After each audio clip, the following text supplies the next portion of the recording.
하나님 말씀은 고린도전서 2장 1절에서 5절까지입니다. 고린도전서 2장 1절에서 5절까지입니다.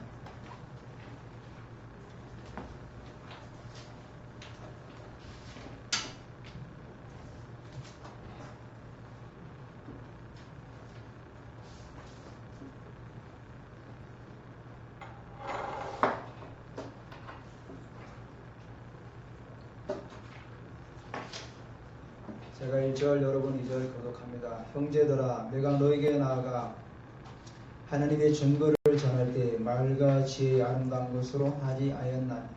너희 중에서 예수 그리스도와 그가 십자가에 못 박히신 것 외에는 아무것도 알지 아니하기로 작정하였느니라. 내가 너희 가운데 거할 때 약하고 두려워하며 심히 떨어오노라. 내 말과 내 전도함이 설득이 없는 지혜로 많지 않고 다만 성령이 나타나심과 능력으로 하여 너희 믿음이 사람의 지혜에 있지 아니하고 다만 하나님의 능력이 있게 하려 하였노라. 아멘. 한 주간도 우리가 또 은혜 가운데 진행됨을 감사드립니다. 우리 옆에 분하고 또 주변하고 인사 나누겠습니다. 축복합니다. 물론 우리가 찬양하다 보니까 이제 은혜가 계속 임하니까 너무 좋은 것 같아요.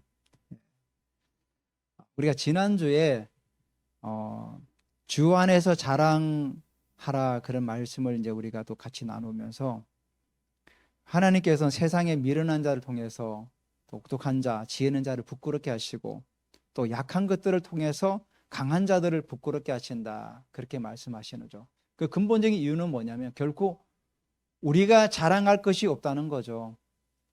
우리 하나님께서 우리 연약한 우리를 부르셔서 하나님의 자녀로 삼으시고 우리를 세워나가시는 그 모든 것들이 하나님의 은혜요, 하나님의 어떤 축복이라는 거죠. 그래서 우리가 바울이 말한 것처럼 우리가 지난주 1장 31절에 자랑하는 자는 정말 자랑할 것이 있다면은 주 안에서 자랑하라. 주 안에서. 주 안에 자랑한다는 건 뭡니까? 내가 지금까지 모든 것들은 내가 한 것이 아니요 하나님께서 함께 하셔서 하나님의 그 돕는 손길을 통해서 내가 여기까지 왔습니다. 이게 주님이 주 안에서 자랑하는 거죠. 사실 우리가 자랑할 게 좀 있죠. 좀 잘 나가는 사람들은, 돈 많은 사람들은 돈을 자랑할 수도 있겠고, 또 학벌이 뛰어난 사람은 또 학벌을 자랑할 수도 있겠지만은 그 모든 것들은 사실은 예수님께서 오늘 주님께 여기 성경의 말씀처럼 다 부끄럽게 하고 미련하게 한다는 거죠. 그러니까 이 세상에 하나님의 지혜와 그 하나님의 강함 앞에는 결코 우리가 자랑할 것이 하나도 없다는 사실입니다. 오늘 우리가 말씀을 들으면서 나도 주 안에서 자랑해야겠다. 사실 우리의 구원이 우리가 열심히 노력을 해가지고 구원을 얻었습니까? 세상의 모든 종교는 어떻습니까? 자기들이 노력에 의해서 얻을 수 있다고 생각을 합니다. 그래서 절에 가면은 108번례도 하고 또 1000번을 절을 하고 벽을 향해서 자보를 해가지고 또 몇 년을 있고 그렇게 하면 뭔가가 얻을 수 있다는 게 있다는 거죠. 그게 결국은 인간의 노력에 의해서 얻어지는 행위는 가상하죠. 가상하지만은 그걸로 인해서 구원을 얻을 수 있는 건 없는 겁니다. 이 땅에서 우리의 노력과 이 땅에 있는 것들로 우리가 구원을 얻을 수 있는 것은 없습니다. 그래서 예수 외에는 구원이 없다는 거죠. 그래서 예수님께서 나는 길이요 진리요 생명이니 나로 말지 않고는 아버지께로 갈 자가 없다, 올 자가 없다 이렇게 말씀하는 겁니다. 그래서 우리의 구원과 우리의 은혜, 살아온 모든 것들은 결국은 하나님의 은혜라는 사실을 우리가 늘 기억하면서 오늘도 말씀 가운데 들어가기로 원합니다. 자, 2장 1절부터 5절까지는 짧지만은 이 짧은 구절 안에 좀 깊은 또 의미를 우리에게 던져주고 있습니다.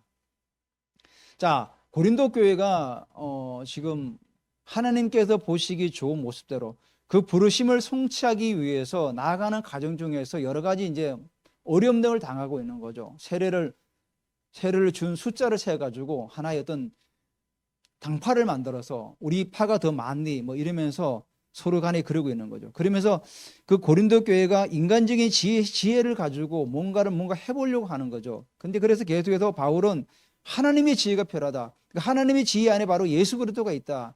그 얘기를 계속해 나가는 거죠. 그런 와중에서 이제 또 바울이 고린도에 가서 복음을 전할 때 바울의 어떤 그 자신이 경험하고 자신도 고린도적에 전했던 그 실상을 이제 그대로 전해주는 거죠. 그래서 2장 1절에 형제들아 내가 너희에 나갈 때, 여기 보면은 내가 너에게 나갈 때 이 말 안에 그 사실은 그 물론 원어는 그 헬라어 원본은 없습니다. 우리가 성경에 헬라어 성경 원본은 없어요. 지구상에 지금 그 원본을 뺏겨서 사본들이 지금 남아 있는 거죠. 그 사본들이 이제 오래된 사본들을 더 이제 우리가 더 이제 진본에 가깝다 그래가지고 굉장히 좀 가치를 높여주는 거죠. 그 사본들 가운데는 내가 너에게 나갈 때, 나 역시 너에게 나갈 때 이렇게 이제 써져 있는 게 많아요.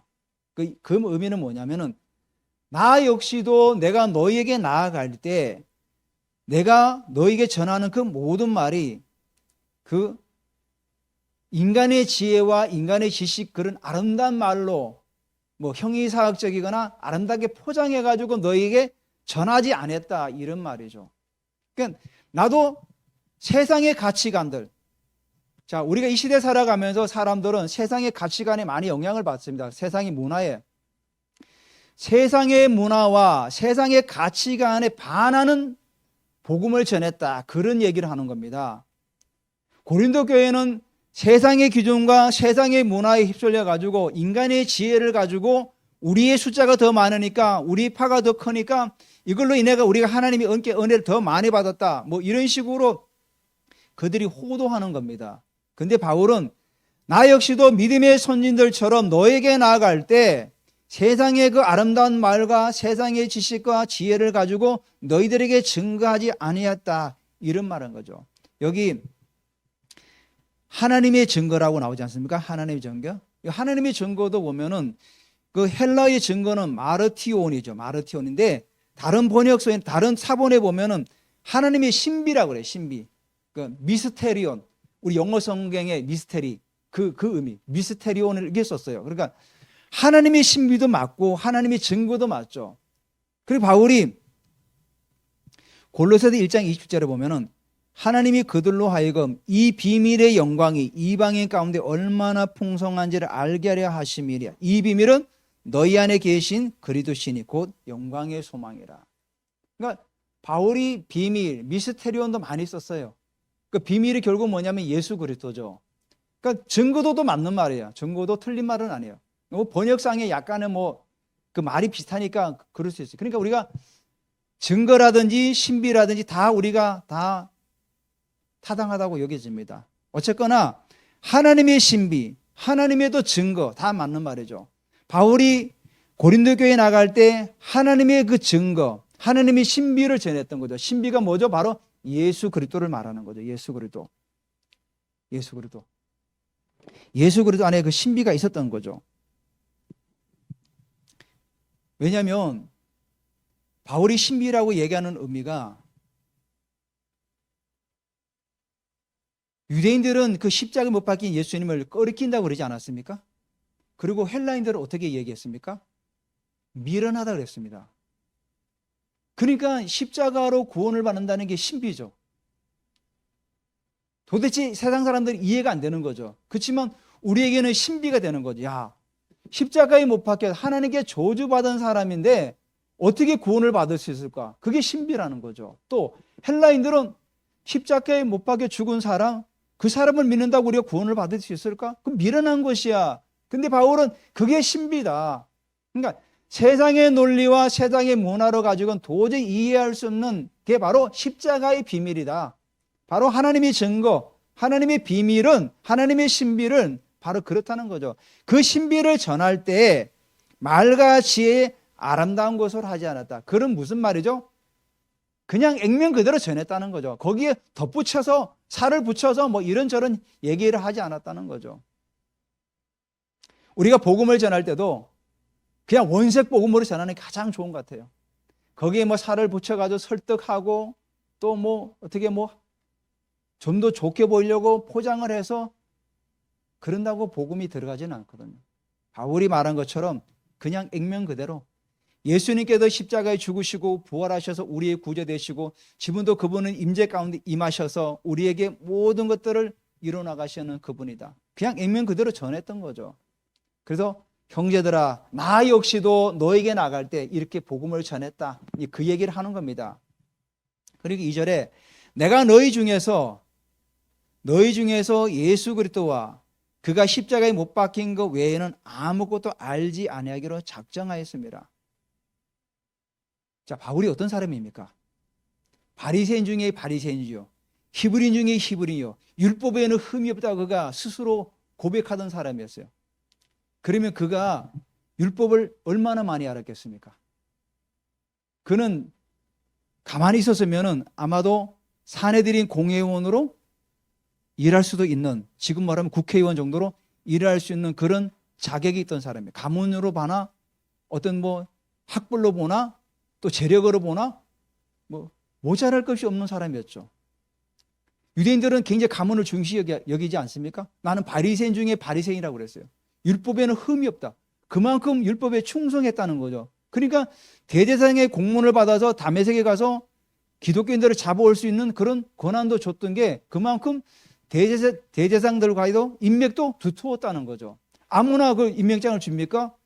그만큼 인맥이 두터웠고 재력도 있었던 거죠. 아버지가 로마 군대에, 아마도 학자들에 의하면 로마 군대의 천막을 만들어서 그 군대에다 납품을 하는 그 정도로. 그래서 바울이 뭐라고 그랬습니까? 나는 날 때부터 로마 시민이었다. 그러니까 그만큼 바울의 집안이 괜찮았다는 거죠. 다소가 굉장히 발달한 도시이거든요.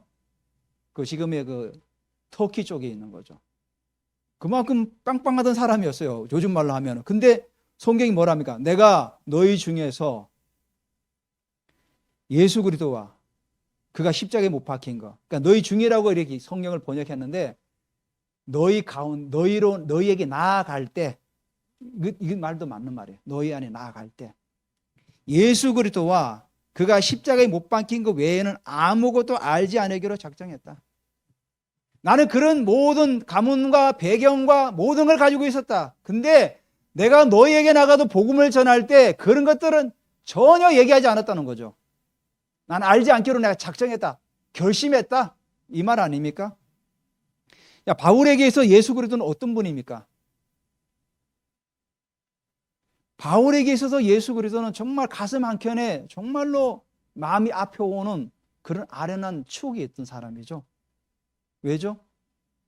바울은 예수 그리스도를 믿는 사람들을 잡아다가 매질도 하기도 하고 감옥에 집어넣기도 하고 또 스데반 집사가 죽을 때는 그거 뭐 증인이 됐어요. 증인. 사람들이 옷을 벗어다가 바울 앞에 나왔어요. 당신은 우리가 스데반을 죽이는 데 있어서 당신은 증인이다. 법적인 효력을 발생하는 거예요. 아, 이 사람이 증인으로 있었다. 증인을 아무나 세웁니까? 어느 정도 바리새인 중에 바리새인이요. 그래도 대제사장하고 친분이 있고 뭔가 좀 지위가 있는 사람을 증인으로 세우지 않습니까? 그런 바울이에요. 그러니까 예수 그리스도라는 그 이름 안에는 바울은 너무나도 뭐죠? 가슴을 치는 아픔이 있죠. 아, 내가 예수 믿는 사람들을 그렇게 많이 핍박을 하고 그 많은 사람들 내가 감옥에 보내고 또 스데반 집사를 죽일 때 내가 증인으로 당당히 섰다. 사도행전에 보면은 사울이 교회를 잔멸할세 그래. 잔멸할세. 그 잔멸하다는 의미가 멧돼지가 밭을 막 후비고 다니는 거 있지 않습니까? 가령 뭐 시골에 밭 있지 않습니까? 뭐 배추밭이든 고추밭이든 그 밭을 멧돼지가 막 휘젓고 다니는 거예요. 그 의미가 바로 잔멸할세의 의미랑 그 비슷한 의미예요. 그만큼 뭐죠? 그 새싹이 파릇파릇 그 새산하는 밭에 기독교인들을 완전히 무참하게 그냥 박해했다는 뜻이에요. 그러니까 바울은 내가 너희에게 나아갈 때 예수 그리스도와 그 십자가에 못 박히신 것 외에는 아무것도 알지 않기로 작정했다. 그러니까 그 예수 그리스도만 말하고 싶었던 거죠. 가슴 한켠에 아려오는 그 예수 그리스도를 그들에게 전하기를 원했던 거죠. 여러분들이 율법이 구원을 받는 것이 아니라 예수 그리스도를 믿어야 구원을 받습니다. 고린도 교인들에도 고린도의 그 우상과 타락된 문화 속에서 그 우상을 섬기고 그 우상 앞에 절하는 것이 구원을 받는 것이 아니라 그 모든 우상 다 헛된 것이다. 하나님께서 보내신 예수 그리스도를 믿는 자만이 구원을 받는다. 그 얘기를 선포한 거죠. 고린도 지역에.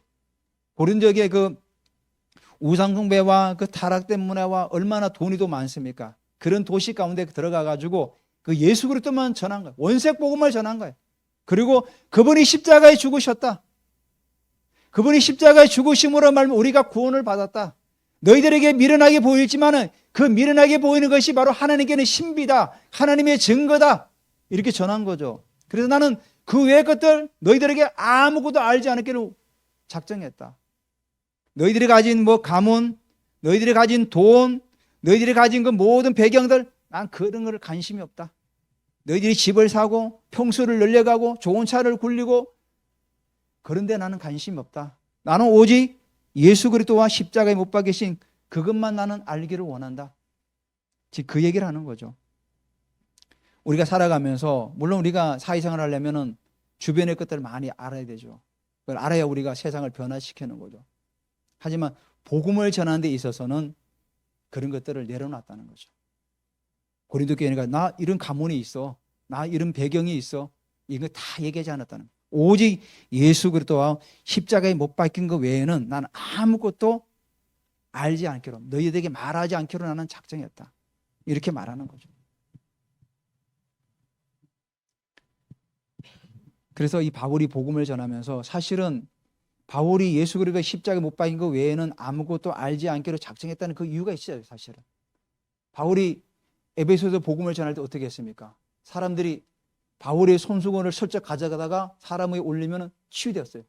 그리고 바울이 천막 만드는 데 쓰는 앞치마, 그 더럽고 냄새나는 앞치마를 가져다가 사람 위에 올리면 그 사람이 또 치유되는 거예요. 그만큼 능력 있는 사람이에요. 근데도 나는 그 외에는 아무것도 알지 않기로 원한다는 거죠. 그래서 3절에 보면은 이제 우리가 두 번 약하게 두려움으로 내가 너희 가운데 거할 때 약하고 두려워하고 심히 떨어노라. 그러니까 내가 고린도 교회에 가서 너희 가운데 있을 때에 정말 약하고 두려워하고 심히 떨었나. 세 번 얘기해요. 약하고 두려워하고 또 심히 떨었다. 세 번을 반복해서 얘기합니다. 왜 바울이 이렇게 떨었을까요? 제가 주석을 보니까 학자들은 아덴에서 복음을 전하다가 그 위축되지 않았나 이렇게 얘기하는 분도 있더라고요. 아덴에 복음을 전할 때 어떤 사람은 조롱하더라. 근데 또 어떤 목사님은 그렇지 않다. 바울은 정말 혈혈단신이 아닙니까? 혼자 그 고린도 우상 단지에 들어가서 그 뒤에는 파르테논 신전이 어마어마하게 있는 엄청난 그 신전이 있는 그 아래에서 복음을 전하는데 혼자서 2명도 아니고 혼자서 그렇게 담대하게 복음을 전하는데 과연 그가 위축되었을까? 그렇지 않다는 거죠. 그러면 왜 약하고 두려워하고 심히 떨어노라?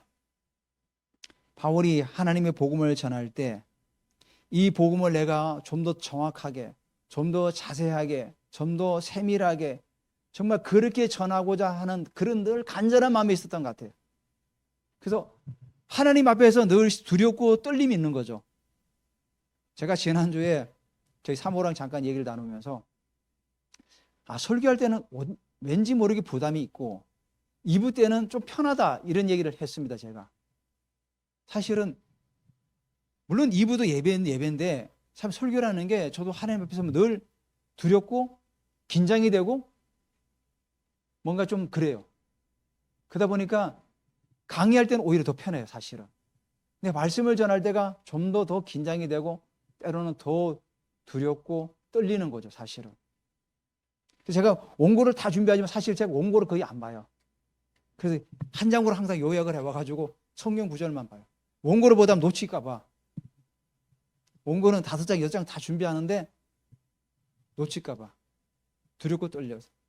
그런 마음을 가지고 가는 거죠. 그래서 바울이 여기 약하고 두려워하고 심히 떨어오나 그 의미가 그런 의미지 않나. 물론 우리의 성경을 바울이 2000년 전에 그 마음을 우리가 알 수는 없죠. 하지만 우리가 본문을 묵상하면서 또 하나님 주시는 그런 마음을 가질 때 이런 마음이지 않았을까. 물론 바울이 외적으로 두려운 마음이 있긴 있었어요. 왜냐하면 유대인들이 항상 바울을 따라다녔어요. 따라다니면서 어떻게 하든지 바울을 복음을 전하는 걸 방해하고 때리고, 그래서 그 당시 고린도에도 회당장을 막 두들겨 패가지고 피하고 막 그런 경우도 있었어요. 그만큼 바울을 따라다니던 항상 그 유대인들이 있었어요. 아시아의 그 유대인들. 그러니까 아시아, 그 에베소 지역에 있던 유대인들이 계속 바울을 따라다녔어요. 바울의 그 복음 전도를 방해하려고. 근데 예전에 바울이 했던 것과 똑같은 거죠. 바울이 전하는 그 복음은 자기들의 메시아를 모욕한다 이렇게 생각했던 겁니다. 그 유대인들은. 왜 메시아가 십자가에 못 박혀 죽었느냐? 우리는 그거 싫다, 끓이킨다. 전하지 마라, 제발. 우리의 메시아는 영광으로 와야 되는데 왜 너는 맨날 십자가에 죽었다고 얘기하느냐? 우린 그걸 거부한다. 그 전하는 걸 싫어했던 거죠. 그러니까 아시아에부터 계속 유대인들 따라다니면서 바울을 방해하고 때로는 때리고 폭행하고, 그래서 제자들의 도움을 받아도 도망도 다니고 이러지 않았습니까? 당연히 육신적인 그런 두려움도 있죠. 또 복음을 전하는데 린치를 가할까봐, 테러를 당할까봐 그런 두려움도 있었는데, 그것보다는 더 하나님 앞에서 고린도 교인들에게 복음을 전할 때 그 두렵고 자신의 약함을 드러내면서 복음을 전하지 않았나. 그래서 여기 예수님께, 그 우리 1장의 말씀 있지 않습니까? 세상에 미련한 것들을 택하사 지혜는 자들을 부끄럽게 하시고 세상에 약한 것들을 택하사 강하게 하신다. 바울이 사실은 자기 안에 연약함 때문에 3번을 기도하지 않습니까? 3번을. 제발 이 나의 연약함을 좀 해결해 달라고 3번을 기도하지만 하나님은 어떻게 합니까? 그걸 들어주지 않아요. 너의 약함이 오히려 더 너를 강하게 세우고 너의 그 사역을 위해서 강하게 세우는 거다. 그래서 오히려 나의 약한 것이 오히려 강함이 되었다, 이렇게 고백하지 않습니까?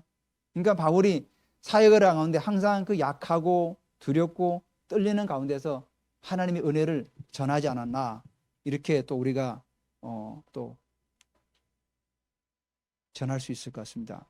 4절에 그래서 내 말과 내 전도함이 설득력 있는 지혜의 말로 하지 아니하고 다만 성령의 나타나심과 능력을 하여. 자, 바울이 내가 고린도 교인들에게 말하는 것과 또 내 전도함, 복음을 전하는 것이 설득력 있는 지혜의 말로 하지 아니하였다.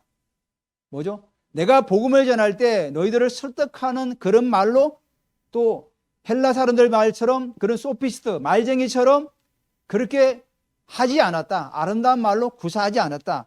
어떻게 하죠? 근데 두 번째 나오는 게 다만 성령의 나타나심과 능력으로. 단어 났죠? 성령의 나타나심과 능력으로. 그러니까 성령의 나타나심과 성령의 능력으로 복음을 전했다는 거죠. 우리가 성령의 나타나심 하면은 주로 성경을 보니까 주로 주님의 임재와 주님의 재림을 많이 말하더라고요. 주님의 재림과 임재. 고린도서 1장 7절에도 너희가 모든 은사의 부족함이 없이 우리 주 예수 그리스도의 나타나심을, 예수 그리스도의 나타나심 뭐죠? 주님의 임재와 또 재림도 말하는 거예요. 기다림이라. 그리고 사도행전 23장 11절에도 그날 밤에 주께서 바울 곁에 서서 이르시되 담대하라, 내가 예루살렘에서 나의 일을 증언한 같이 로마에서도 증언하여야 하리라. 주님의 임재죠. 바울이 예루살렘에 있다가 그 가이사랴 가서 감옥에 있지 않습니까? 로마 그 총독이 있는 간저에 있는 그 감옥에 있으면서 그 주님의 임재를 경험하죠. 주님이 친히 나타나셔가지고 말하는 거죠. 바울에게, 바울아 담대하라, 내가 예루살렘에서 나의 일을 증언한 가지 로마에서도 증언하라. 바울 곁에 서서 이르시되, 그 주님의 임재를 경험한 거죠. 지금도 그 유대인들 가운데는 그 주님의 그 현현, 주님이 진짜 나타나셔가 자기 눈앞에서 말씀하시는 그런 경험들을 많이 한대요. 그리고 또 정말 그 영적 깊이 있는 분들은 주님께 직접 오셔가지고 말씀하시는 경우도 있다는 거죠. 우리가 그냥 환상으로 꿈으로 이렇게 주님을 보는 것이 아니라 진짜 주님이 문을 열고 들어가셔가지고 직접 말씀하시고 가는 그런 어떤 경험도 하시는 분이 있대요. 어떤 목사님은 자기가 계속 그 집에서 자기 의자가 있대요. 기도하는 의자 계속 기도하는데 항상 자리 하나를 마련해 뒀대요. 여기는 주님 와서 앉으십시오. 그렇게 계속 기도하는 어느 날 주님이 직접 문소리가 나더래요. 문이 덜컥 열리는 소리. 눈을 또 보니까 없어. 근데 주님이 여기 앉아 계시더래요. 그래서 주님과 대화하고 그런 경우도 있대요. 그러니까 그분은 영적으로 깊이 막 그 단계 들어가니까 주님이 직접 나타나심을 보게 되는 거죠. 우리 가운데도 주님이 직접 나타나셔서 말씀하시는 그런 은혜가 있으시기를 예수 그리스도 이름으로 선포합니다. 그게 바로 주님의 나타나심이에요. 주님의 임재. 오늘 우리가 2부 때 오감에 대해서 말할 건데, 우리는 지금은 우리가 주님 현현 직접 나타나시는 거 우리가 보지 못하지 않습니까? 그렇지만은 우리가 오감으로 느끼지 않습니까? 아, 주님께서 내게 지금 임재하고 계시는구나. 때로는 손이 막 떨리기도 하고 진동이 오고 전기처럼 막 찌릿하기도 하고, 때로는 환상으로도 보이고, 또 때로는 어떤 분은 또 냄새로 맡는데요. 아름다운 향기, 막 장미 향기도 나고 그런 향기가 갑자기 싹 나는 주님 임재가 그렇게 나타나는 경우도 있어요. 그러니까 다양한 방법이죠. 촉감으로 또 미각으로 이렇게 나타나는 것. 그러니까 그게 주님의 나타나심이에요. 그러니까 바울이 오늘 이거를 그냥 나타나심 능력 이렇게 하지 않고 나타나심과 능력, 엔드를 썼잖아요. 이게 5절에, 그러니까 바울은 4절에 고린도 교인들에게 복음을 전할 때 설득이 있는 지혜 그런 말로 하지 않고 뭐라고 했습니까? 성령의 나타나심. 주님이 임재 가운데 사역을 했다는 거죠. 주님 임재 가운데. 그러니까 주님 임재 가운데 나타나니까 능력이 나타나는 거죠. 주님이 임재하시니까 이제 능력이 나타나는 거죠. 능력이. 그래서 우리도 기도할 때 주님 임재가 강하게 막 나타나면 어떡합니까? 치유가 일어나고 방언도 터지고 또 여러분의 은사가 활성화되고 자꾸 나아가는 거죠. 그러니까 바울이 가는 곳마다 얼마나 이 복음을 전할 때 능력이 나타났습니까? 루스드라에서는 발을 쓰지 못하는 사람이 일어서기도 하고, 또 처음에 바울이 1차 전도 여행 때 그 섬에 가서 바보에 이를 때 그 총독 서기관이 총독의 복음을 전하는데 그 바예수라는 사람이 방해하지 않습니까? 그때 어떻게 합니까? 너가 지금부터 눈이 감겨서 도울 자를 얻을 것이다, 이렇게 말하지 않습니까? 그러니까 눈이 감겨가지고 소경이 돼서 자기를 돕는 자를 찾는, 그만큼 능력이 있던 사람이죠. 그게 뭐냐? 주님이 임재 가운데서 능력이 나타나는 거죠. 그러니까 이 능력이 나타나는 거는 주님의 임재가 있을 때 능력이 나타나는 거죠. 아무 때나 능력이 나타나는 것이 아니라 주님의 나타나심. 그래서 우리가 방언 통변할 때도 예언할 때도 기름 부으시 강하게 주님의 그 나타나시 임재가 강하게 나타날 때는 예언도 잘 나올 때도 있고 방언 통변도 잘 돼요. 근데 사실 안 될 때는 기다려야 되는 거죠. 우리가 주님 더 임재해 주십시오. 주님 더 지금 임해 주십시오. 그래서 바울이 주님의 임재 가운데서 능력을 행했다는 거죠. 오늘 우리가 하나님의 나라라는 제목을 가지고 말씀을 드렸는데, 하나님의 나라는 사실 신비죠. 신비인데 우리가 약하고 두려움으로 이 사역을 해 나가야 되고, 그러면서 주님의 임재 가운데서 주님의 나타나심과 능력을 가지고 이 귀한 사역을 해 나가야 된다는 거죠. 그래서 5절에 너희의 믿음이, 너희가 지금 가지고 있는 그 믿음이 사람의 지혜이지 아니하고, 그러니까 고린도 교인들이 가지고 있는 예수 그리스도를 그 믿는 믿음이 인간의 말에 의해서 설득력이 있어서 너희들이 설득당한 것이 아니라 뭐라고 그러죠? 하나님의 능력이 있게 하려 하였노라. 하나님의 능력으로 너희들이 구원을 받았고 하나님이 은혜로 말미암아 너희가 구원을 받은 거지, 인간의 말에 의해서 헬라의 그 소피스트 말쟁이를 통해서 너희들이 구원을 받은 것이 아니다. 너희들이 지금 이렇게 교회를 세워나가고 너희들이 이 지역에 영향력을 행사하는 그 모든 것들은 인간의 지혜가 아니다. 하나님의 지혜다, 이 얘기죠. 너희들이 만들어내는 그런 세상에 세속된 그 문화의 지혜가 아니라는 거죠. 나는 단호히 그것을 거부한다. 나도 역시 세상의 문화와 반하는, 세상의 세속주의와 반하는 그 예수 그리스도의 복음을 너에게 전했는데 그 능력이 바로 하나님의 능력이다. 하나님의 능력은 십자가에 못 박혀 죽인 예수 그리스도를 믿는 자는 구원을 받는 것이다. 우상 앞에 전하고 우상 앞에서 그 음식을 먹고 그 파르데니 신전에 가서 너희들이 절해서 섬길 때 구원을 받는 것이 아니라 뭐라고 말합니까? 예수 그리스도를 믿을 때 그 하나님의 능력이 너에게 임해서 구원을 받고 하나님의 자녀가 되는 거다. 바로 이 얘기를 하는 거죠. 그래서 오늘 우리가 바로 하나님께서 하나님 나라를 세워나가는 방식이 바로 십자가를 통해서 그의 자녀를 모으시고 그의 자녀들을 세워나가는 다른 사실을 우리가 기억하고, 한 주간도 내가 주 안에서 자랑하면서 이 하나님 나라를 내가 세워나가는 이 신비를 주님의 임재로 풀어내는 그런 은혜가 있으시기를 예수 그리스도로 이름으로 축복합니다.